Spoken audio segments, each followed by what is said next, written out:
Thank you, Madam President. Members of the Security Council, thank you for the opportunity to brief the Council again. When I last appeared before you, I said that the credibility of any effort rests on telling the truth, including when it is uncomfortable. I intend to keep that promise today.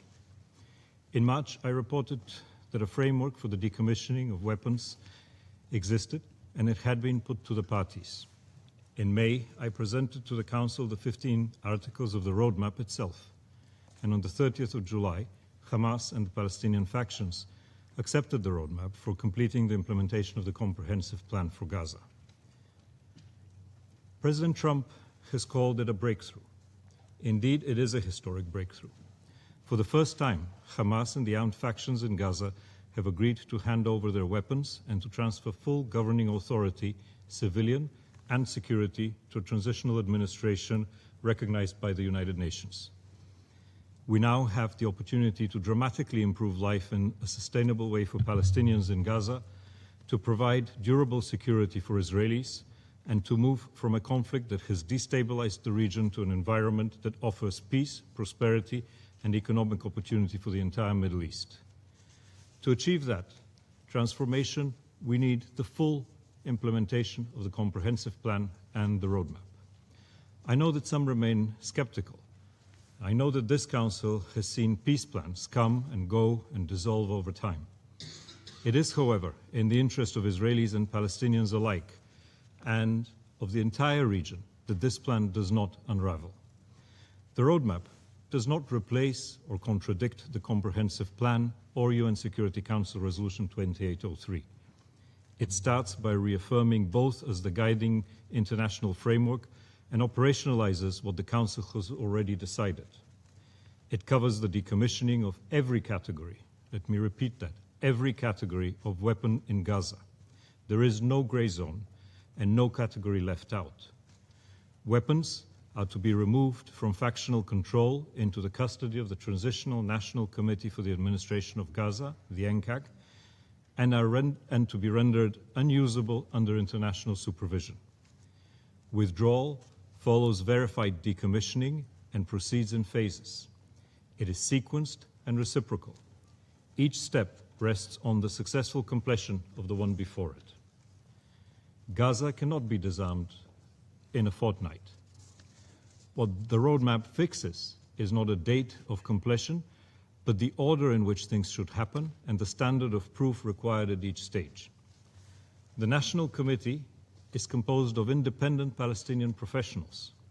Every police officer they will hire will be vetted, and those who fail vetting will not carry a weapon. An Implementation Verification Committee, the IVC, will certify compliance. It will be led by the Board of Peace and the United States and supported by the International Stabilization Force and the mediators. Israel is not a signatory to the roadmap, and in fact, we never asked it to be one. We asked Israel to reaffirm its commitments under the Comprehensive Plan and the Sharm el-Sheikh Protocol. While it has reaffirmed that framework, important questions of implementation still remain open. Nothing in the roadmap, Madam President, asks Palestinians to relinquish their rights and their aspirations. The credible pathway to a political horizon is in the comprehensive plan, and it is reaffirmed in the roadmap. Madam President, an agreed document on disarmament does not immediately mean a disarmed Gaza. But no one should understate that what was achieved in the roadmap contains three things that did not exist at any point in time before us. First is acceptance. Hamas and the factions have accepted, in public, the comprehensive plan and the framework requiring their complete demilitarization and a complete handover of governance in Gaza, civilian and security, direct and indirect. The second is agreement on a key principle: one authority, one law, one weapon. The claim of every armed movement around the world rests on the right to hold weapons outside the legitimate authority. This principle requires that the factions relinquish that claim. Thirdly is the architecture. Progress is performance-based, not calendar-based. A phase opens only when the previous one has been certified as completed. That constrains all sides, and all must understand it as such. Our approach in the implementation phase will be to trust nothing and verify everything. What has been agreed on paper will matter only if it is translated into verified action. Madam President, as you and the rest of the Council know quite well from your own experience, much of the debate about Gaza is a debate about either weapons or the miserable conditions in the Strip. This is understandable. But Gaza's crisis has never been only a security or a humanitarian problem. It has always been a political and a governance problem. For nearly 20 years, political authority, military power, and public administration were fused into the hands of a militant faction that built up its arsenal and capabilities.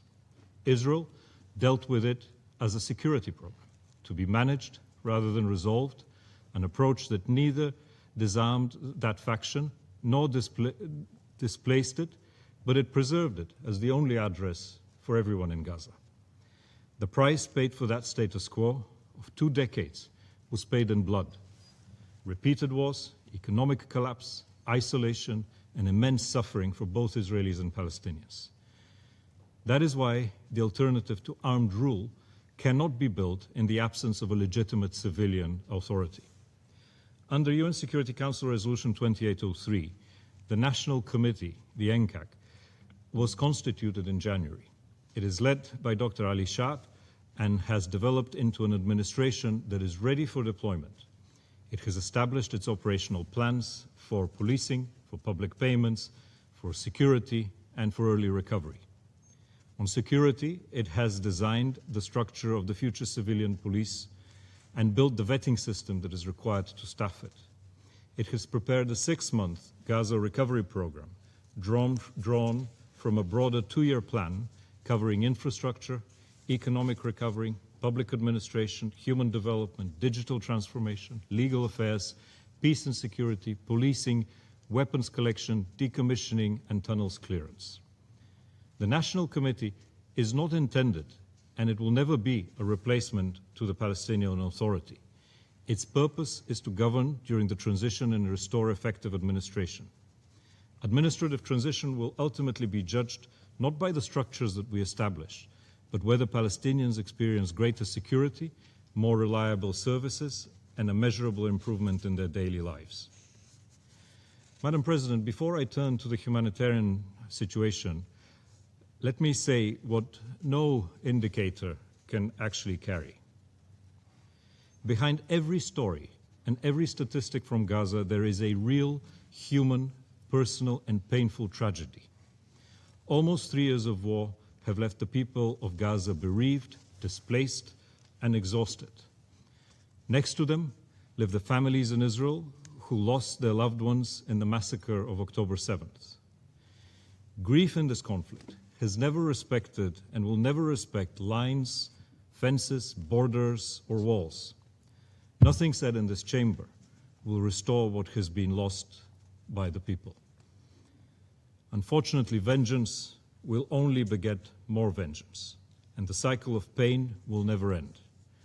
However, what we owe all these families is not yet another expression of sympathy, but relief, security, and a way out of this cycle of pain and suffering. A year ago, almost to this day in fact, the Famine Review Committee confirmed famine in Gaza, the first time ever recorded in the region. In August 2025, 1 in 7 children screened was acutely malnourished. Nearly 13,000 were identified in a single month. Today, that picture has significantly improved. By December 2025, the IPC had declared famine conditions offset, and its most recent survey found acute malnutrition mitigated across the Strip. That did not happen on its own. It was achieved through the partnership of the Board of Peace, the United Nations, the non-governmental organizations, bilateral and multilateral donors, and the State of Israel. I record this plainly, but I will not overstate it. These gains rest on sustained delivery. They are real, but they are also very easily reversible. The pressing needs since then have now moved. They are sanitation, water and energy, as well as the continuing restrictions on materials that can enter Gaza. Here too, through tireless work with the United Nations and the NGOs, we have a plan to address immediate WASH needs. Several projects, in fact, have already been coordinated with Israel and approved in the areas of sanitation, clean water and public health, and we will be moving forward to implementation soon. Despite this, OCHA has reported continuing shortfalls in funding, and UN agencies are warning that the pipeline for food and other critical humanitarian items is at risk as early as the end of September this year. That is not settled. What is not settled is shelter. Winter is around the corner, and Israel's present policy on quality shelter is not acceptable. The Board of Peace urges the State of Israel to allow better shelter into the Strip for dignity, for health, and for safety.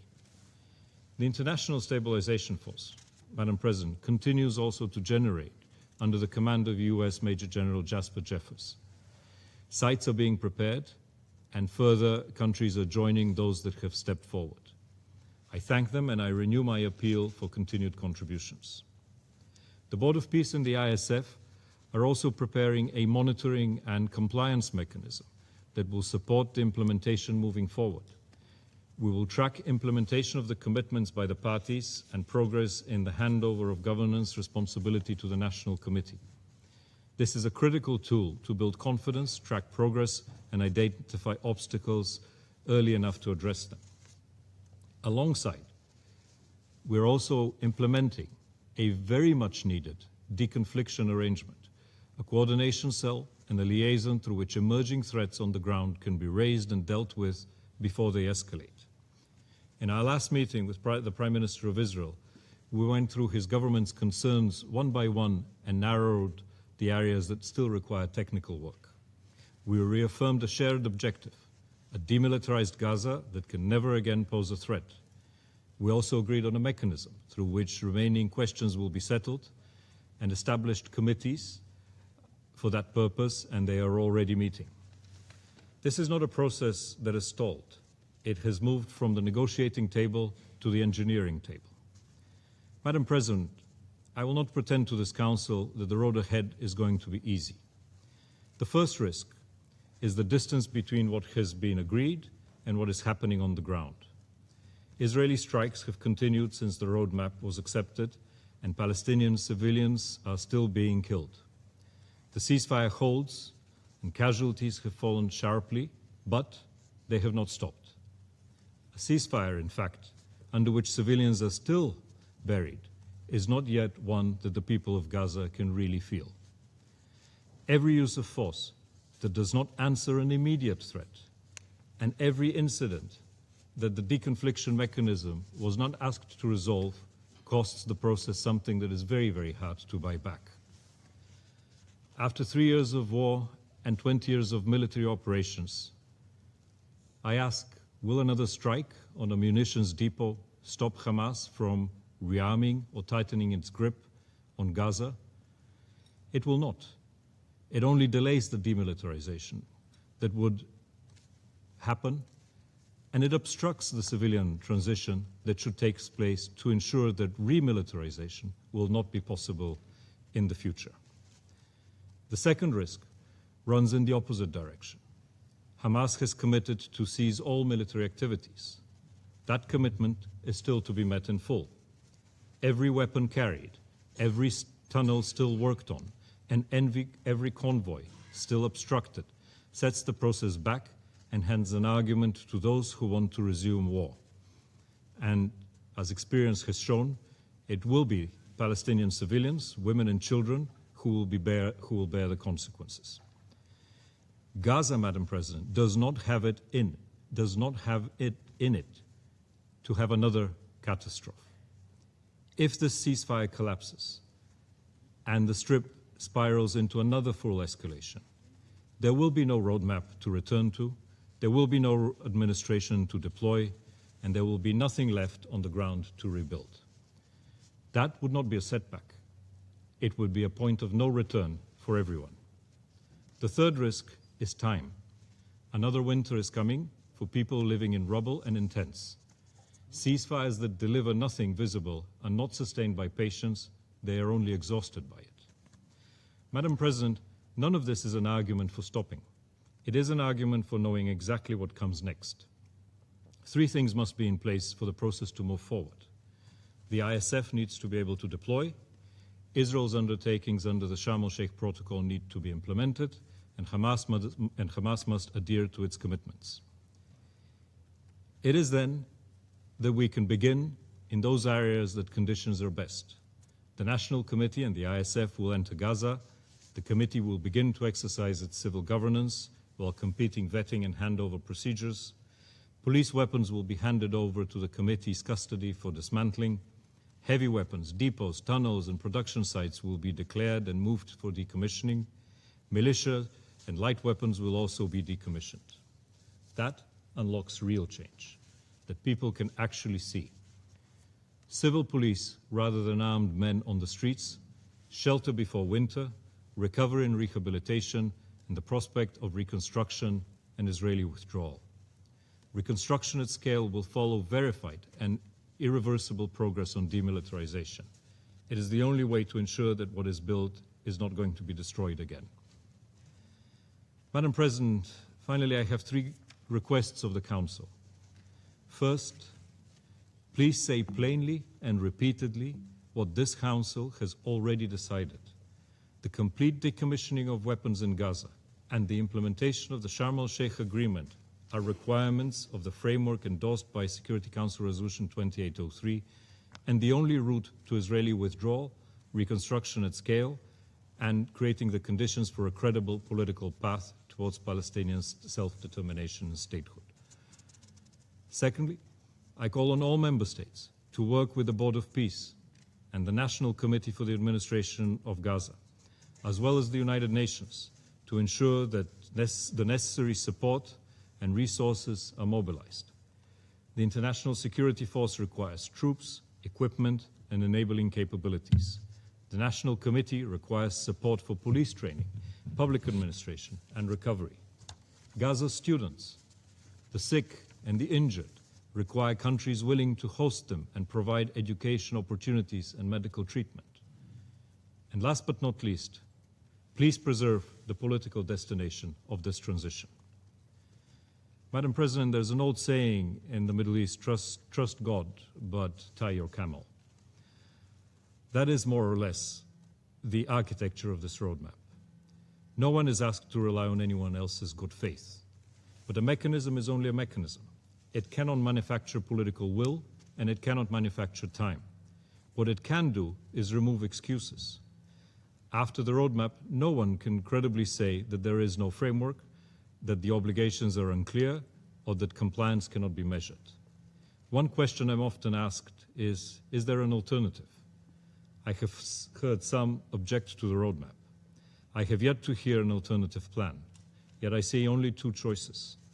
The first is Israeli reoccupation of Gaza, with one party governing 2 million people at a massive human, economic, and reputational cost. The second is to allow the status quo that produced October 7th and everything that has followed it to quietly reassemble itself. A Gaza in which Hamas is neither disarmed nor removed from governance, but managed, contained. That is not a new policy. Neither option is a strategy, and both are actually postponement, and both end in the same place. What remains is actually a choice: a Gaza disarmed, rebuilt, and reconnected to the world, or a Gaza rearmed, divided and in rubble, with a radicalized generation raised inside it, and the next throughout the Middle East.